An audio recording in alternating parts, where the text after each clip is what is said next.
All right. Good evening, everyone. Hello. Settle down. Thank you very much. Right. Good evening, everyone. Members, officers, members of the public that are present this evening, anybody watching on YouTube, either live or on record, to tonight's Planning Control Committee. Before I start the meeting, I'd like to pass over to the committee clerk, Robert Philby, to explain how proceedings will work and undertake a roll call of those joining us remotely. Thank you, Chair, and good evening, everyone. Can I confirm the following officers can hear us and we can hear them? Anthony Collier. Hello, good evening. Yes, Anthony Collier from Hertfordshire Highways. Good evening. Good evening, thank you. Rules of debate. If a member wishes to speak, they should use the speak button located on the microphone unit. The microphone will light up green and the chair will be alerted of your request to speak. When the chair invites you to speak, your microphone will be made live and will turn red, at which point you can speak. When the public participants are invited to speak, their microphones will be made live by the committee officer. When requested to vote, voting will be via the yes, no, abstain buttons on your microphone unit. Details of how members voted will be shown on the screens around the room and the result will be visible on the YouTube stream. In the event of a tied vote, the chair will have the casting votes. Are there any questions before we start the meeting? I will now hand back to the chair. Thank you very much. All right, first item of business this evening is apologies for absence. I've received apologies from councillors Amy Allen, Sadie Billing and Tom Tyson, and having given due notice, councillors Mick Debenham and John Claydon will be substituting this evening. I've not received any further apologies and I'm not seeing any that need to be added to the agenda. Good. Right. Item number 2, minutes of the meeting of the 13th of February 2025.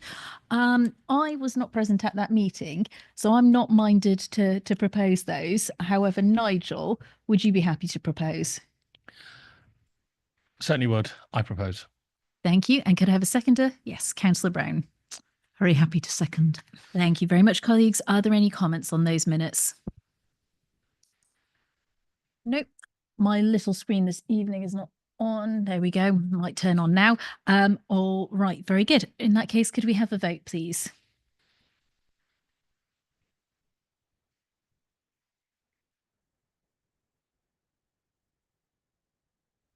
That motion is carried, Chair. Thank you very much. Item number 3, notification of other business. There has been none. Item number 4, Chair's announcements. Recording. In accordance with Council policy, this meeting is being recorded and the recording will be available both on the Council's YouTube channel as well as on the Council's ModGov site alongside the documents from this evening's meeting. Number 2, declarations of interest. Members are reminded to make declarations of interest before an item, and a detailed reminder about this is set out under Chair's announcements on the agenda. Item number 3, to clarify matters for registered speakers, the Council has recently updated its speaking procedure for registered speakers at these meetings. I feel we should change that because it's no longer recent, is it? However, I think for the purposes of this evening, because we have the applicant present and their agent, you've got a total of 5 minutes to speak on the application. I will let you know when you've got roughly a minute remaining. I will try not to interrupt you if you're in mid-flow, and there will be a timer in the bottom corner of the screen counting down if you want to keep an eye on it. When it comes to the end of the 5 minutes, if you could wrap up, that would be fantastic. I'll let you finish a sentence, but I won't let you continue on much more beyond the time. Lovely. And Item number 4, section 4.8.23a of the Council's Constitution. For the purpose of clarification, in order to vote on an agenda item at this meeting, a member must be present for the entirety of the debate and consideration of that item. If a member leaves the room at any point, they will not be able to vote on the item. Okay. Great. Public participation this evening. I have Mr. Richard Kelly, who is the applicant, and Mr. Paul Derry, who is the applicant's representative. Good evening. Thank you very much. And we also have Herts Highways in attendance this evening, colleagues, to assist us with the substantive application that we're dealing with. which we will get onto. That is application 23/02935, which is an outline permission for land to the east of High Street and North Road and west of 10 Acre Plantation, High Street, Gravely, Hertfordshire. This is an application that Peter Bull is going to present, so I'll pass over to Peter. Thank you, Chair. So to begin with, there are a few updated matters to draw members' attention to. These are set out in the addendum to the main report, which was published yesterday. I'll provide a short verbal update on these matters and some key points before we begin the presentation. So this is an allocated site in the adopted local plan, reference SP16. As part of the allocation, the land was removed from the Greenbelt. Therefore, Greenbelt impact is not a policy consideration for this application. So, as already stated, this is an outline application with all matters reserved except for the means of access. Essentially, this means that the principle of the land uses, which is up to 900 residential units, together with community, educational and commercial elements, are being considered together with details of the 2 vehicular access points to the site. The remaining reserve matters, scale, layout, appearance and landscaping, would be dealt with in future reserve matters applications in the event of approval. As part of the presentation, there will be 2 types of drawings displayed, detailed and illustrative. The detailed drawings form part of the application and will be secured as part of any planning permission. The illustrative drawings are intended to give an indication of both what the site might look like when it is developed and provide some supporting details. I will clarify the status of these drawings as part of the presentation. Conditions are recommended to secure particular technical matters. These, together with the master plan, which was approved at full council in November last year, will guide the details of future reserve matters applications. So just turning to the addendum now, the NHS has provided a written update. The need to provide primary care facilities for occupiers of the development has been raised by a number of third-party consultees, including the parish council. The development creates a need for 215 square metres of primary care floor space. Typically, a viable GP surgery would be a minimum of about 400 square metres. The updated NHS response has confirmed that a new health infrastructure in the form of a on-site provision or a medical facility of about 630 square metres is sought to accommodate additional patient numbers from this and other developments and projected need going forward. As the community infrastructure levy regulations only allows impacts from the proposed development to be mitigated, that's the 215 square metres, the difference between the need and requested floor space, which is 415 square metres, would require capital investment funding from other sources, such as the NHS, existing local GP practices, and or Section 106 contributions from other developments. The Section 106 relating to this development will be drafted such that a new on-site facility should be provided in the first instance. In the event that this cannot be secured for viability, affordability, and deliverability reasons, the ICB and NHS have requested a contribution of around £1,504,800 index linked. This money would be used to digitise or remove to secure off-site storage of existing patient records and the reconfiguration, refurbishment and or extension of vacated space at the nearby Canterbury Way surgery, which is located to the east of the site.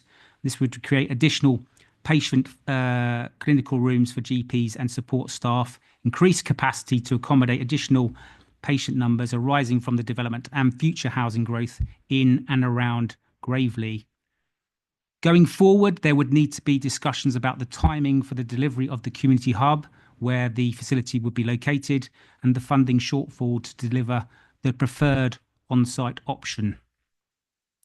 Turning briefly to the highway conditions and the Section 106 clauses, just to remind you, set out in the report that these need to be still agreed with Active Travel England, and this process is ongoing. Members are asked to include delegated powers for officers to deal with this matter. So we turn to the slides now, please.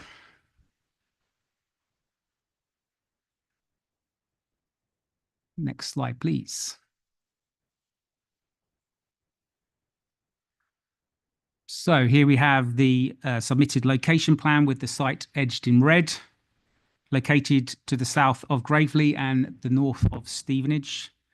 The A1M trunk road is located to the west of the red line. Next slide, please. This is a recent aerial photograph of the area, including the site, which is located south and west of Gravely Cricket Club, which you can see at the top of the screen. The two orange circles illustrate the approximate locations of the two vehicle access points.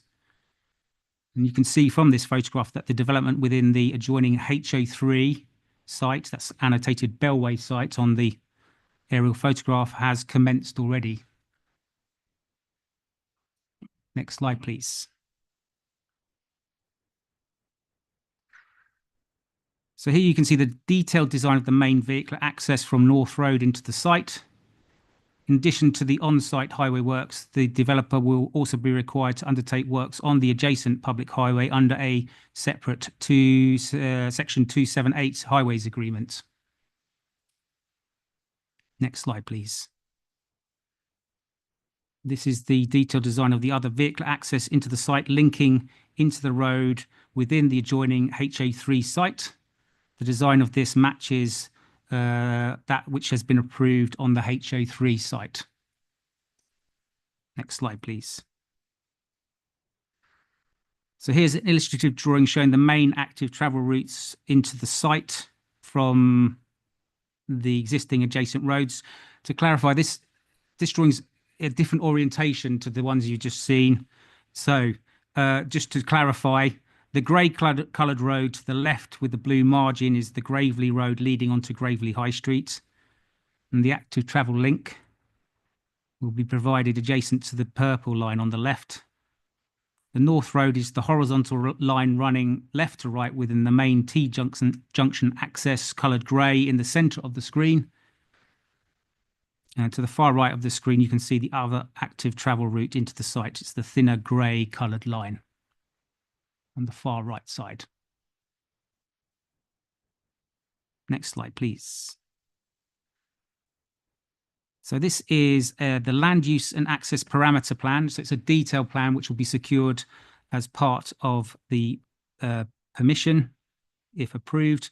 It illustrates the site boundary in the red edge, the developable areas in orange and hatched.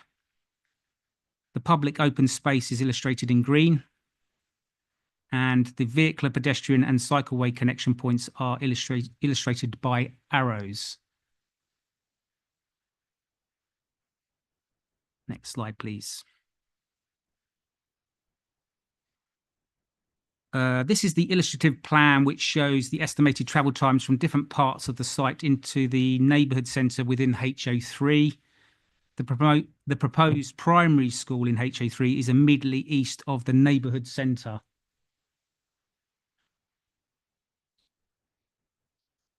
Next slide, please. These are the existing public rights of way within and adjacent to the site. Of note is the Gravely 007, which straddles the two key parcels and villages to be created. These will be upgraded to allow cycle use as a minimum. Next slide, please. These are panoramic photographs of the site taken from within the site from the western boundary of the site, looking south and eastwards. So the top photograph there, you can just see the public footpath 6. That's the margin there on the edge of the field. And then to the right, that's it from the top of the field looking back down towards the main road, the North Road. Next slide, please. And this is a copy of the approved illustrative master plan, which shows how it is anticipated that the site layout will look when complete. A copy of this can be found at Appendix 7.5 of the main report.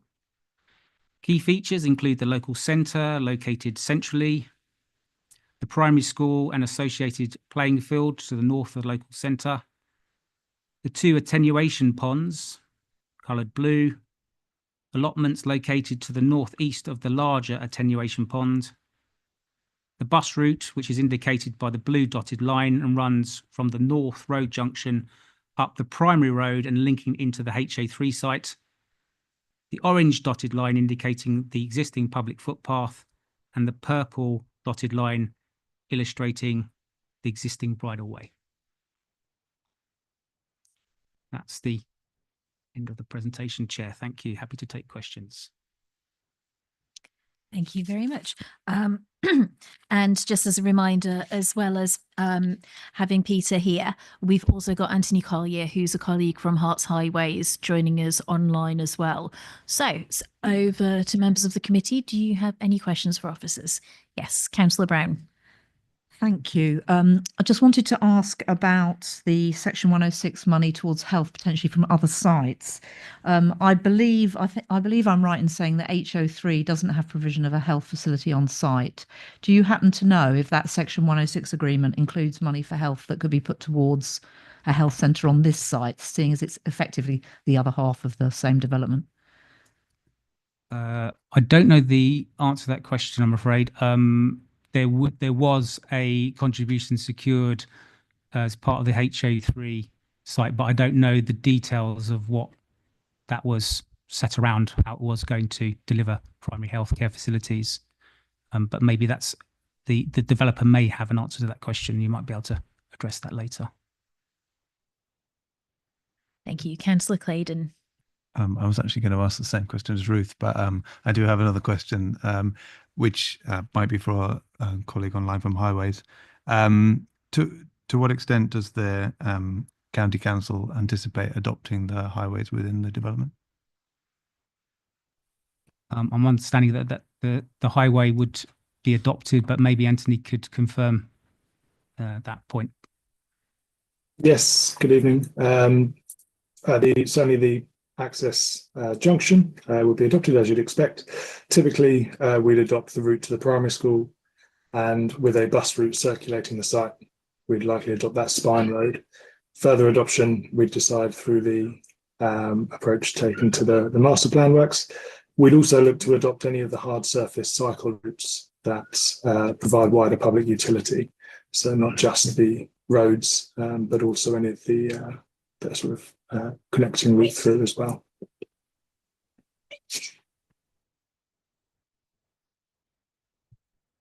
Right, thank you. Councillor Peace. There's a note at 317 that Herts Constabulary objected to the proposal. I just wondered why that was, and if that's something that's quite common to see at this stage. Yes, so the master plan would, as a supporting document, so the illustrative master plan would have been the plan that the local constabulary would have seen. That doesn't form part of this application. So going forward, our design code would pick up typically issues around designing out crime where possible. So it's just not a matter in front of members tonight. It's a future matter. Yeah, so I think for just a added bit of clarity and maybe translating a little bit, there's a kind of in principle objection, so but if the site is secure by design in accordance with usual constabulary principles, then potentially that objection would fall away. That's a matter to be agreed as we get through the wider detailed applications. I was going to try and find a constabulary response on the portal, but there's 18 pages of documents, so I'm not going to do that right now. Councillor Mantle. Thank you. Is it still the situation that the proposal is to have a separate school on both the Stevenage site and this site, and a community centre on both? Or has there been any consideration given to a single one for the two combined sites? The County Council have indicated that there will be need for two schools. That's the position. I think that is referred to. There's some detail in the committee report, somewhere around 4.46, I think, of the report. But yeah, the indication is it supports 2 primary schools. The 2 developments will, and obviously they are timed slightly differently. Obviously, the Stevenage one is a bit further ahead in build out. Chairman, the other question was related to the community centre, or whatever you want to call it. You referred to one on the Stevenage site and one on this site. Is that still the intention to have 2, or has there been any consideration that you're aware of to having just one slightly larger site for the whole of the 2 developments? So the approved scheme on the Stevenage site has a like a local neighbourhood centre. It's not necessarily a community.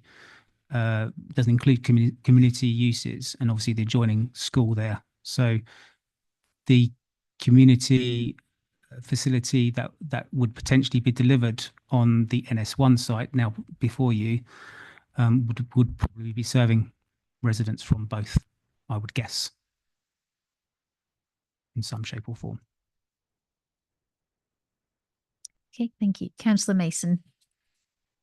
Thanks, Chair. Regards to the transport provision, I noticed that the word I think is that a new bus service, a new number 92 bus service, is viewed as essential. There seems to be some ambiguity around it and around the funding. At what stage in the process does that need to be nailed down? Because that seems pretty fundamental to a lot of the conversations we've had around this development generally about having proper public transport through it. It's 4.4 point something. I can do better than that. Give me hang on. 4.4.143 is public transport in the report. I don't know if my colleague Edward might be able to answer that, or maybe Anthony, do you want to? Anthony, yeah. Anthony, if you could answer that question. Yes, absolutely.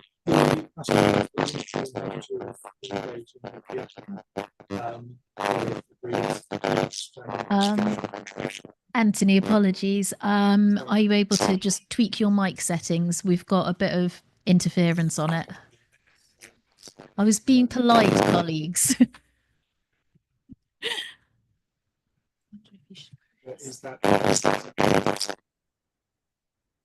Oh, have you got a headset or something that you could plug in just in case it's the laptop microphone that's playing up?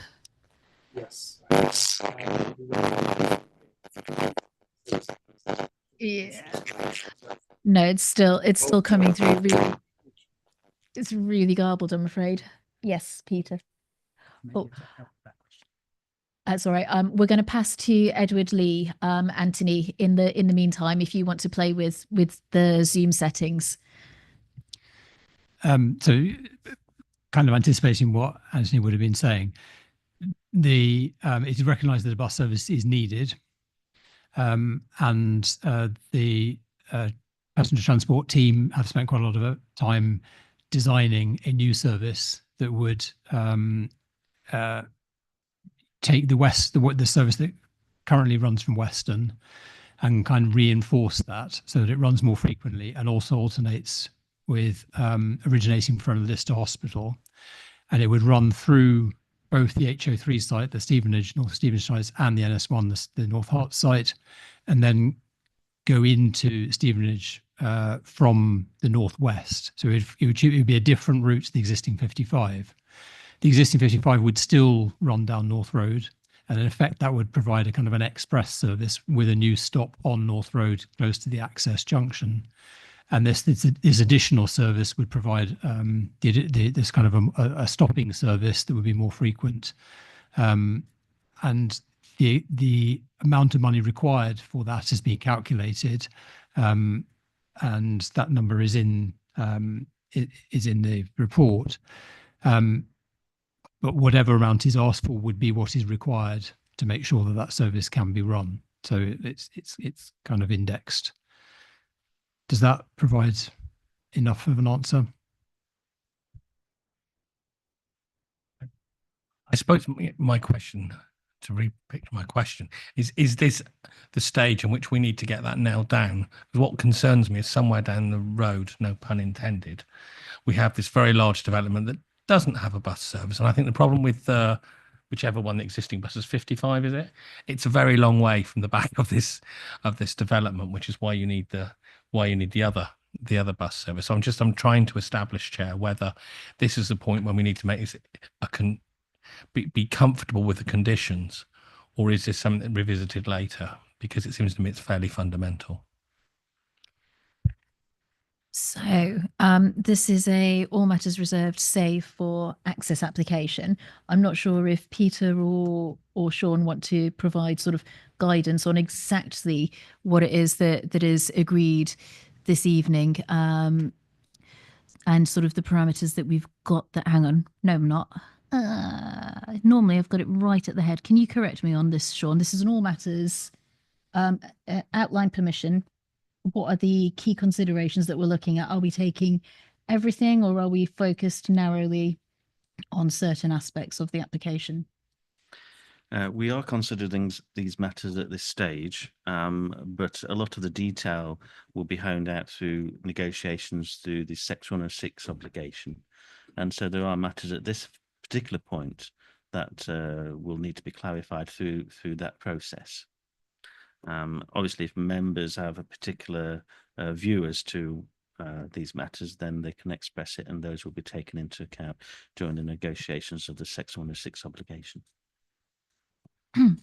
All right, so concerns around the wider application, I think now is a good time to raise them, as were raised during the master planning process and those two council meetings, and the applicant heard, and that did assist the application coming forward that we've got before us this evening. I think on Nigel's point, the bus route issue seems to my mind to be quite key, given the requirements for modal shift within this. Can you just confirm for us, Edward, are we at the stage where sort of the specifics and the details of that are going to be bottomed out through the further detailed applications that come forward?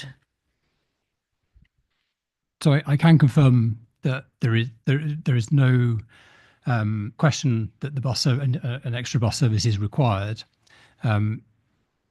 Just the reality of the fact that buses are run commercially means that we don't know precisely what the situation is going to be at the point where that bus service needs to be commissioned. But the condition is in there for securing the funding required to run that additional bus service. So the precise amount is not being fixed at this point, but the requirement for the bus service and that it will be funded is being secured by condition. And the condition secures that it will be funded in full as a result of this application?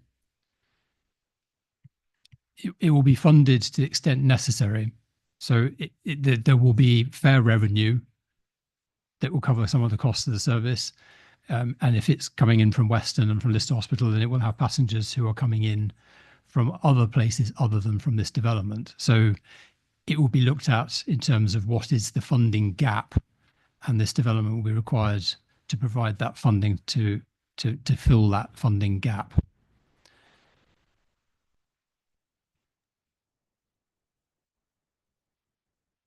Right, Councillor Prescott. Thank you very much, Madam Chairman.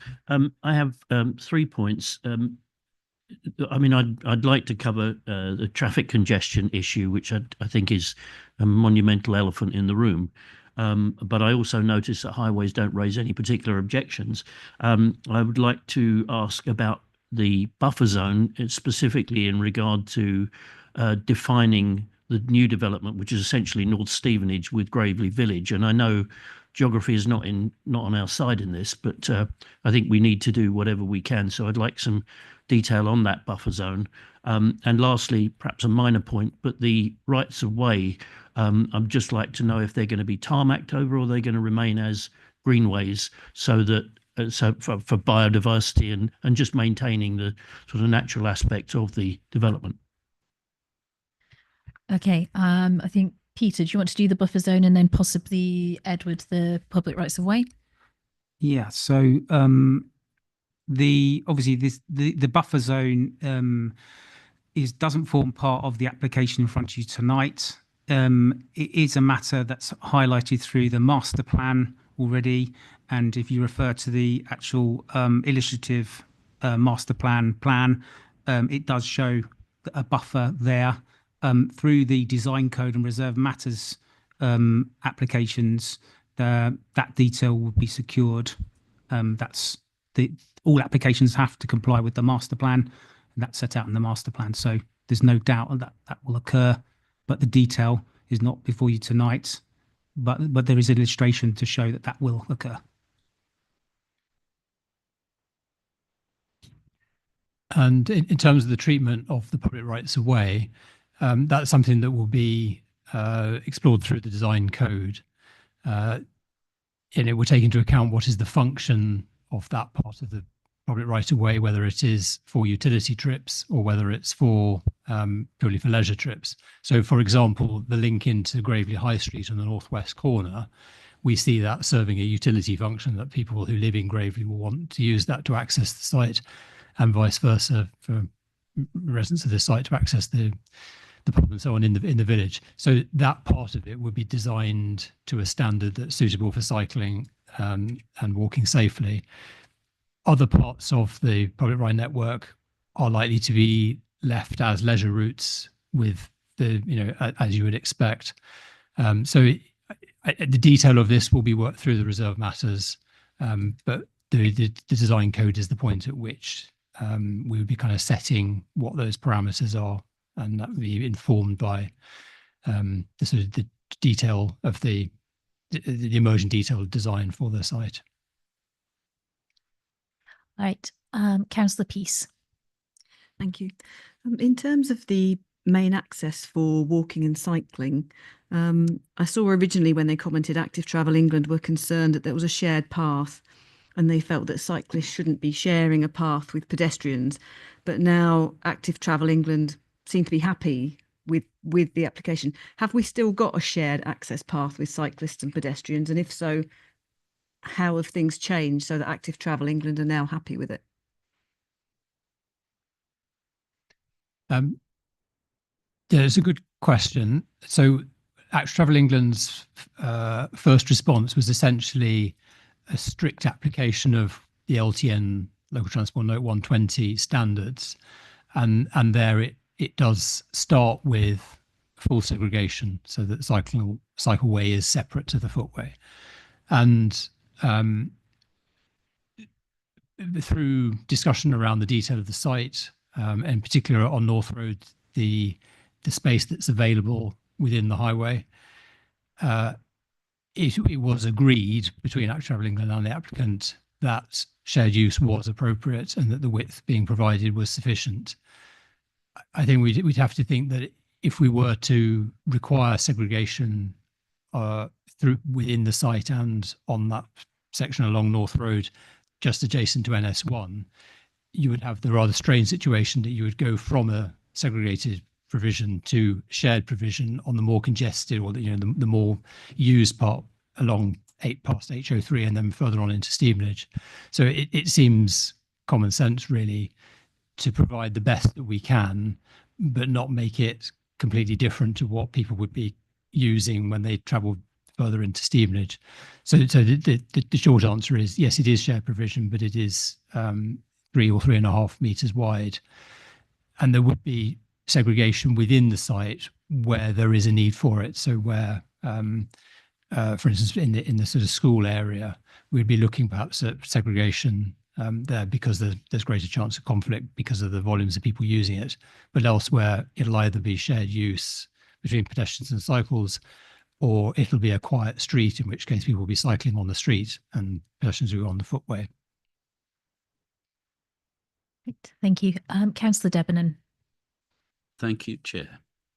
I was wondering whether there are any plans to have any access from the site to the cricket ground. At the moment, at least it was the last time I played there, to get there, you've got to park in the high street and walk on up the hill.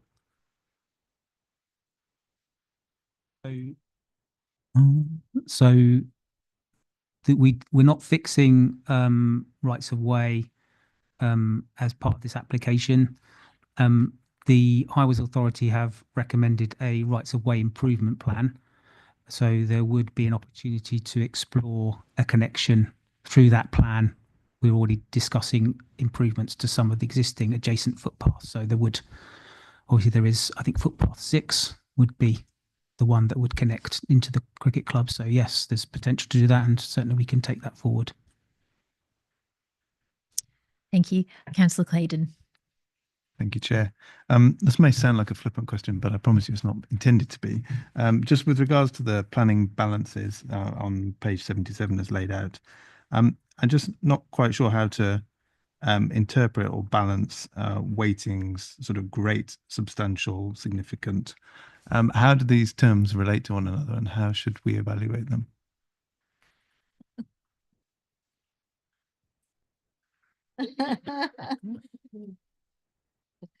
Well, thank you for that question.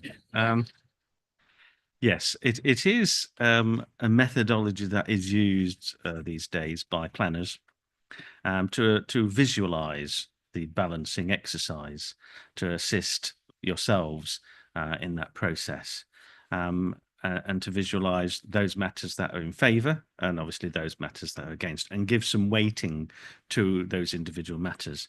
And it is a matter of judgment as to what weighting you give. It's informed judgment. You don't just pluck these things out of the ether. You consider these matters and give it a weighting. And that's the professional recommendation of the officers as to what weighting should be given to the relative harms and to the relative benefits based upon things such as planning policy and where we are. So, for example, we've given substantial weight to the delivery of 900 dwellings on this site because, first of all, it's an allocated site in our local plan and forms an important part of the housing delivery for the district. And it includes 40% affordable housing. So, in my view, giving it substantial weight as a benefit is appropriate. With regards to other things, for example, biodiversity net gain, this application was submitted before the mandatory requirement for biodiversity net gain. If it was submitted afterwards, I'd have probably given a delivery of 10% biodiversity net gain some weight, but not moderate weight. They're not required to deliver this by mandatory by mandate. This is something that is a benefit, and we've given it moderate weight. So in different circumstances, we would give that benefit different weight depending upon the particular circumstances. So it's a judgment call at the end of the day, and it's our judgment, and that's part of our recommendation to you in terms of how we've come to the overall balance as to where the planning permission should be granted and whether it's sustainable development. And the conclusion is, in this instance, that it is sustainable development. On balance, planning permission should be granted in terms of that weighting process. Is that okay? You can follow up. Yes, that's all fine, and I recognise that these things aren't exact, but I don't have a sense of the ordering in terms of. I mean, I can see that moderate is probably less than great, but is great greater or less than substantial? Right. These are things that we're used to as planners, but you may not be. So, for example, limited weight is towards the lower end. No weight or neutral. Is neutral, basically. We're not giving it any weight. Limited weight is towards the bottom end, moderate weight to the middle, then significant, and then substantial. So substantial is the top end. That's through standard usage in by planners. The only one that doesn't fall within that one is heritage and great weight, and that falls from the wording of the NPPF with regards to the weight that you should give to heritage, and the NPPF refers to great. It doesn't really fit in with the general approach that we have, but that is why we've used great in that particular instance. Okay, so limited, moderate, significant, substantial being at the top, limited at the bottom. Hopefully that explains that. So hopefully everyone's got kind of like a red, amber, green line in the head and can see where those words sort of sit. at some point, either myself or officers might give you a pictogram and just send that round on email so that you've got something that you can sit next to you on your desk when you're reading your reports, if that would be of benefit. And for anyone that wants to dig a bit deeper into the vagaries and understanding the planning system and how members can operate in this space, I guarantee the Planning Advisory Service has got a webinar or some sort of training somewhere. If you talk to me nicely, John, I might go and try and dig something out that could be of potential benefit, unless you want to ferret around on the LGA website in your free time. But as always, colleagues, if there's sort of wider training, development, support, advice, technical questions, there's no such thing as a stupid question. Feel free to bring it up during the committee because it helps everybody. But also flag it with myself and officers in between meetings as well. And we can look to make sure that committee members and all councillors are being supported when it comes down to planning, because I think it's one of the most substantial areas of work that we all deal with in some capacity at this authority. Right. Does anyone else have any questions? Yes, Councillor Mason. Sorry, this is another of my if not now then when questions, which I do so like. In terms of affordable housing, I noticed amongst the 65% rented of social housing, as I would call it, 50% of those are 3-bedroom houses, but there's a note that our housing need is more to have more 4-bedroom and 2-bedroom and less 3-bedroom.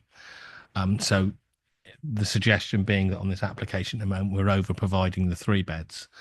I just wondered again, is that something that will be decided in negotiation at a later stage?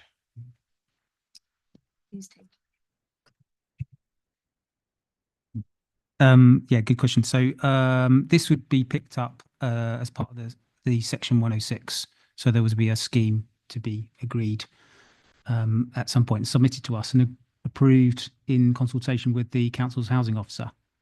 So yes, that detail would be picked up. In safe hands. Thank you. And colleagues will note there's a lot on that section 106 table that is being left in safe hands because the detail needs to still be worked through. So it's worth tracking the application, seeing how things are going and ensuring that there's positive engagement across the board as things progress. I am not seeing anyone else indicate. Does anyone else have questions for officers, potentially for Anthony if he's able to sort his microphone out on highways access issues? We've all been there, don't worry.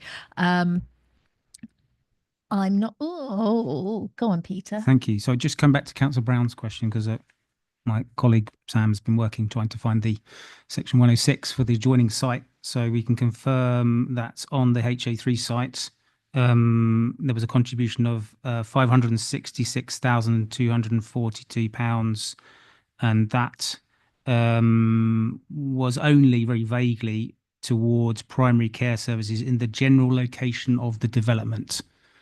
And again, we don't know, but we suspect that probably that's already been allocated given the age of that permission. It's 2017, so. Thank you, Chair. And I think Anthony's microphone's working again now, if there's any further questions. I'm going to let Councillor Brown come back on the NHS point, and then if you've been sitting on highways questions that you want answering, you can bring them up after this. Yeah, so that's helpful. So around 566,000, but we think it's probably already been allocated elsewhere, not set aside for this site. So there won't be any funding coming forward potentially to plug that gap. Because obviously this site doesn't generate enough square meterage for a full facility. That's what I was really driving at, whether it might make up the difference, because if effectively both communities, it's going to be one community. Well, we hope it's going to be one community. It certainly should be integrated as one community. And it's a shame that they've not been developed together, but that ship has sailed. But one would expect the people from HO3 and NS1 to use the same primary care facility. But you're saying that funding probably won't be available for it.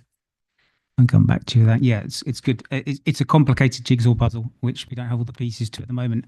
So there's been, since the application was submitted, quite regular conversations with the NHS ICB and the developers and officers to try and figure out how this might work. So as kind of an illustration of what might happen, we have sites in Great Ashby. So there's been discussions about whether funding might come from there. So the contribution would then maybe fund part of that capital shortfall. There are obviously implications that we are also thinking about connectivity of the Great Ashby site to the NS1 site. And we're thinking also about how there might be a ripple effect. So people might move around to different surgeries depending, when surgeries become available, etc. So again, this is all kind of projected kind of thoughts, and we don't have the answers, but we are, I think in the addendum, we kind of say we need to continue those conversations with the NHS and see how that's going to work, because we agree that it should be on site.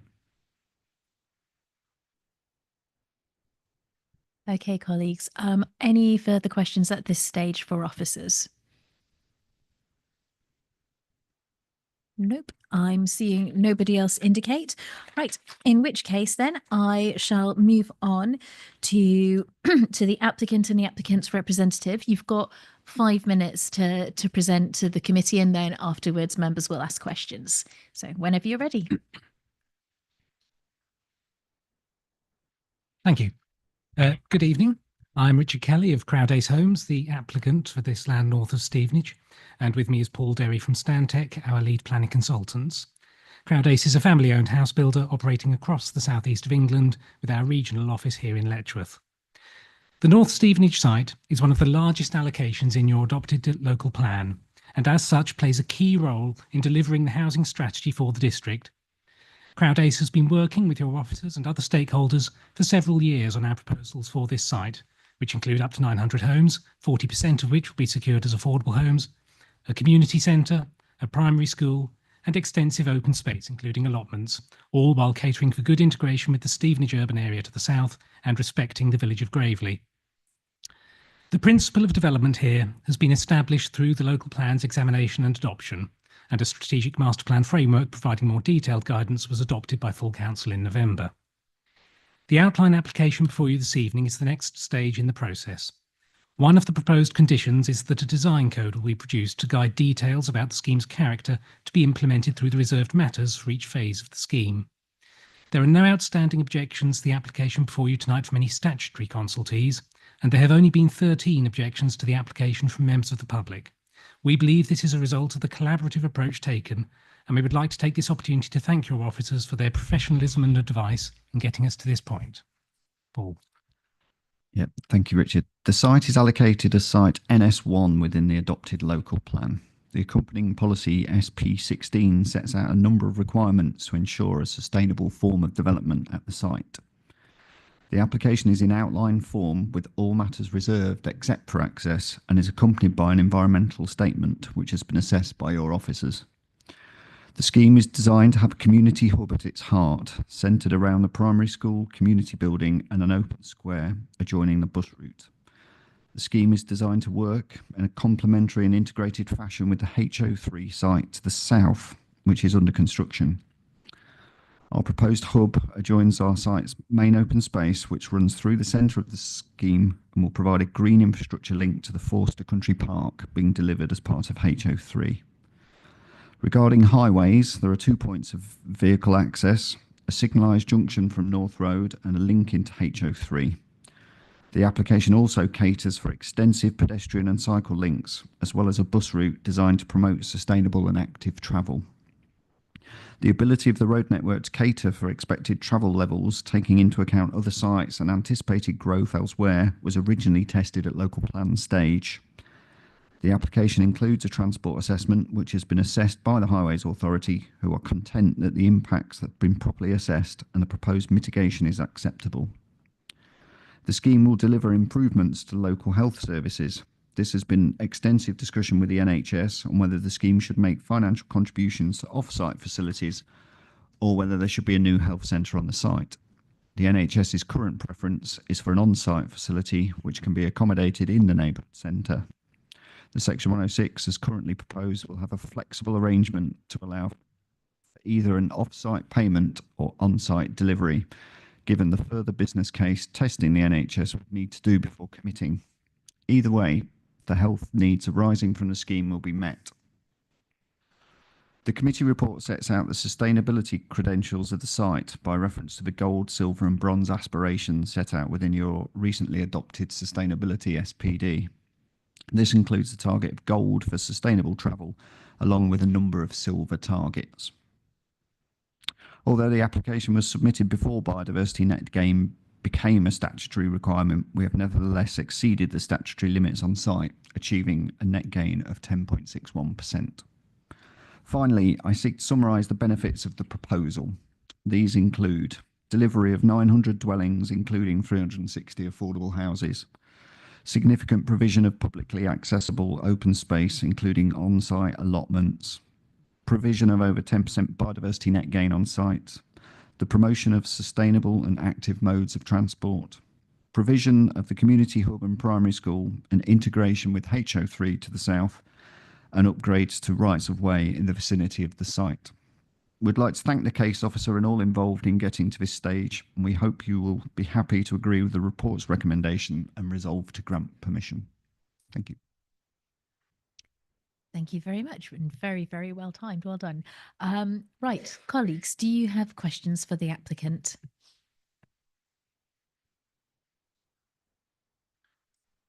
Wow. Yeah, Councillor Brown. I don't know if it's right at this moment to ask this, but when do you expect to deliver the bus service? Will it be delivered before the houses are occupied, or after? Because we know this is quite important for people's habits in terms of active travel and public use of public transport. Back on. Okay. Yeah, so the site at the moment has the 55 bus route running past it, which has stops nearby that are within comfortable walking distance of the western end of the site. So in the Section 106 agreement, I would expect the clauses to specify at what point we need a bus route to come into the site for when the bus loop going through the site actually needs to be there. It may be that it's not on day one because the first residents are likely to be within comfortable walking distance of the existing 55 route. But yes, I will expect there to be triggers in that Section 106, and they will be linked to a travel plan, which is another of the conditions and Section 106 obligations, so that we try and maximise people's usage of the bus routes by having access to that public transport before they move in. But it may not be that the new route starts on day one because of that existing 55 route. Okay, thank you. Any further questions, colleagues? Nope. I am seeing nobody else indicate. Right. In that case, then, we have an officer recommendation before us that the committee grants permission for the outline application. However, as always, it's over to the committee. I'm happy to accept any proposal or motion to move us to debate.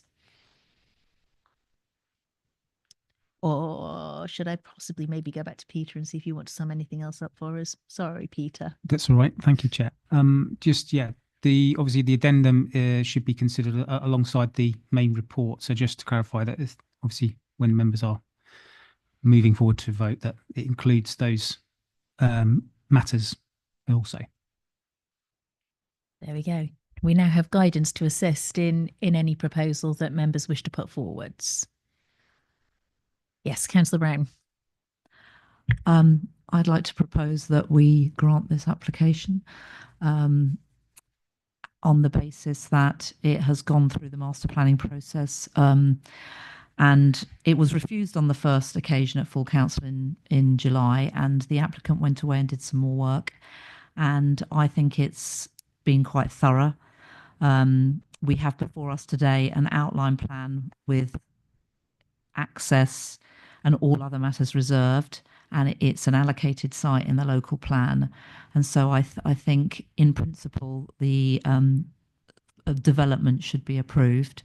And I think we've had some good answers in terms of the public are very worried about health provision, I think, and very worried about the highways issues. I think we've probed those, and obviously we can discuss them more later, but I feel quite satisfied that there is a preference for an on-site health facility, and that everything will be done to deliver that if at all possible. I feel quite reassured that there's already a bus route, and that an additional stop can be added quite easily to within range of the first people to occupy the site. So I see no reason not to grant this application. Thank you. I'm assuming that's a proposal to grant with the inclusion of the items referenced in the Yes, addendum. absolutely. Yes. Yes. Yes. Okay. Looking for a seconder, please, colleagues. Yes, Councillor Debenham. Second. Thank you. Members, you may now debate. Off you go. Sorry, I looked at you. Was your light on, Councillor Mantle? You're only seconding. All right. Is there any debate, colleagues? Did we get it all out of the system at those 2 full council meetings on the master plan? Does anyone have any points of debate on the specific access, highways mitigations, etc., that they want to go over? Were there any points of reassurance that members needed clarifying before we proceed with this? No, I'm not seeing anybody indicate. Right. In which case, if members are satisfied, we've had a proposal. It's been seconded. Could we please move to a vote on the item?